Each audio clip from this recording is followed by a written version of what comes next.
Nama saya Rebniati Tafui, kelas F. Saya akan mempresentasikan hasil review materi dari kelompok 1 sampai kelompok 3.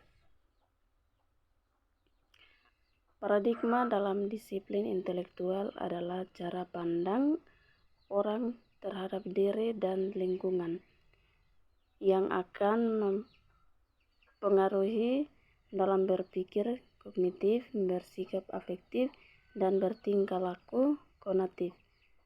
Tujuan paradigma itu sendiri yakni membentuk kerangka pemikiran yang mendekati dan terlibat dengan berbagai macam hal atau dengan orang lain. Pendidikan non-formal adalah jalur pendidikan di luar pendidikan formal yang dapat dilaksanakan secara terstruktur dan berjenjang satuan. Pendidikan non-formal terdiri atas lembaga kursus, lembaga pelatihan, kelompok belajar, pusat kegiatan belajar, masyarakat dan majelis taklim, serta lembaga sejenis.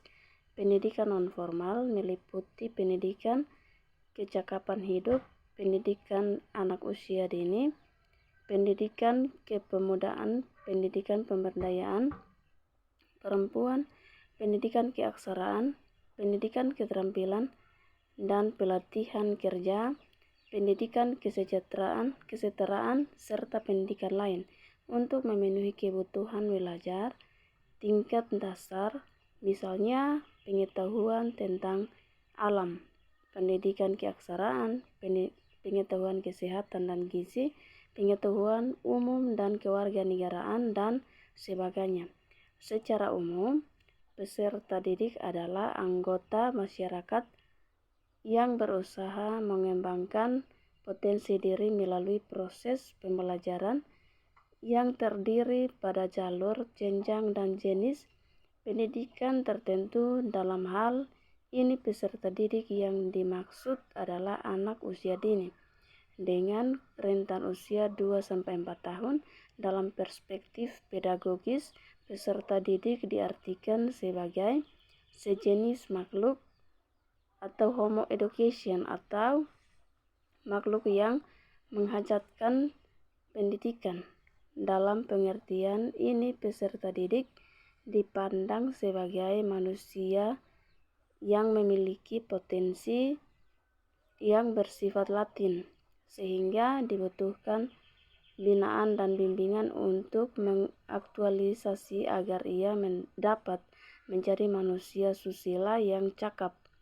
Dalam perspektif psikologis, peserta didik adalah individu yang sedang berada dalam proses pertumbuhan dan perkembangan baik fisik maupun psikis.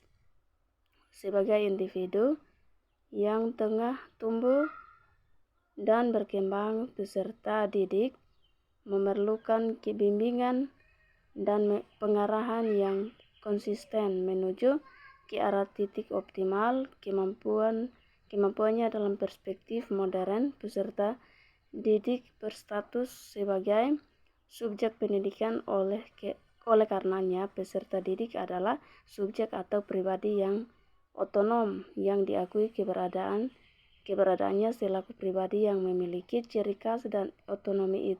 Ia ingin mengembangkan diri secara terus-menerus guna memecahkan masalah-masalah hidup yang dijumpai sepanjang hidupnya. Pendidikan yang berkualitas hanya ada pada lembaga pendidikan yang berkualitas. Oleh sebab itu, upaya peningkatan mutu lembaga merupakan upaya yang strategis guna mencapai pendidikan yang berkualitas. Dalam pendidikan, guru adalah seorang pendidik, pembimbing, pelatih, dan pemimpin yang dapat menciptakan iklim belajar yang menarik, memberi rasa aman, nyaman, dan kondusif dalam kelas. Pendidik tentunya sudah tahu harus memahami bagaimana mengelola pembelajaran yang akan ditampilkan dalam proses pembelajaran dari mulai persiapan hingga penilaian. Yang kedua, kualifikasi akademi sebagaimana dimaksud.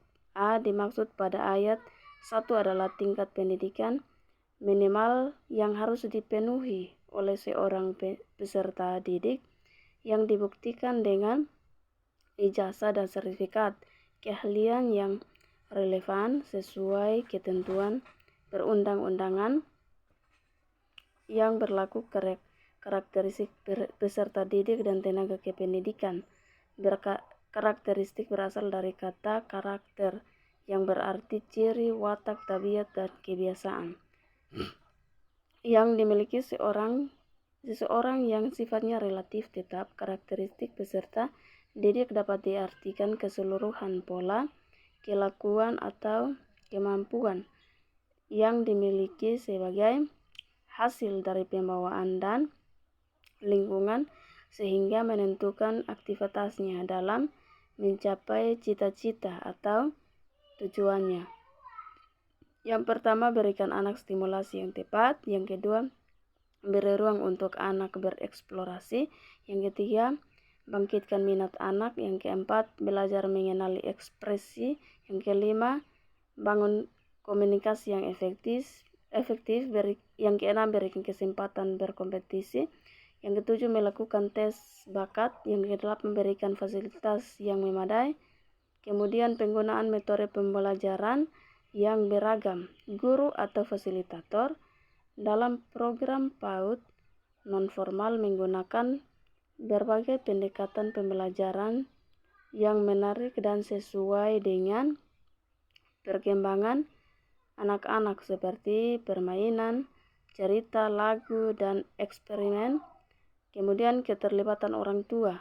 Orang tua seringkali terlibat dalam proses pembelajaran anak-anak dalam program PAUD non-formal. Mereka dapat diajak untuk berpartisipasi di dalam aktivitas bersama. Anak-anak mendukung pembelajaran di rumah dan berinteraksi dengan guru atau fasilitator. Yang kedua, kelompok belajar prasekolah. Beberapa daerah mengorganisir kelompok belajar informal di lingkungan sekitar, di mana anak-anak prasekolah berkumpul secara teratur untuk berpartisipasi di dalam aktivitas belajar yang dipandu oleh fasilitator atau relawan. Yang ketiga, program pembelajaran prasekolah di pusat komunitas.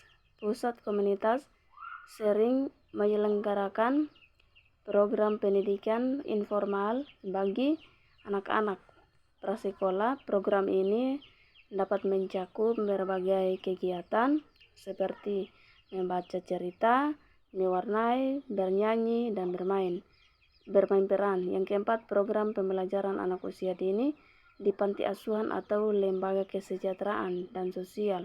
Kesejahteraan sosial. Beberapa lembaga sosial menyediakan program pendidikan untuk anak-anak yang tinggal di panti asuhan atau yang berada dalam perlindungan yang khusus. Program ini dirancang untuk memberikan pendidikan dan pengasuhan yang holistik kepada anak-anak di bawah usia sekolah. Prinsip pembelajaran menurut Dr. Ahmad Syafil Ma'rif 2009 mengungkapkan bahwa menciptakan suasana kelas demokratis di mana guru dan siswa dapat berdiskusi secara terbuka dan saling menghargai dan saling mendukung dalam mencapai tujuan pembelajaran. Prinsip pembelajaran merupakan landasan berpijak dengan harapan tujuan pembelajaran dan tercapai tumbuhnya proses pembelajaran yang terarah, di mana setiap anak mempunyai kebutuhan yang sama, misalnya kebutuhan fisik, dihargai, rasa aman, diperlakukan dengan baik secara tidak diskriminal, diajak bersosialisasi, dan kebutuhan untuk diakui, yaitu pendidik harus dapat mengetahui dan memahami tahap perkembangan anak untuk menyusun kegiatan atau program sesuai dengan tahapan perkembangannya. hal tersebut karena tahapan perkembangan setiap anak berbeda, yaitu gaya belajar masing-masing anak memiliki perbedaan. Terdapat anak yang mudah dalam belajar dengan mendengarkan atau auditor, melihat atau visual, dan bergerak atau kinestetik. Pendidik harus melihat perbedaan tersebut, serta pendidik harus menggunakan cara yang beragam untuk mendukung pengalaman anak.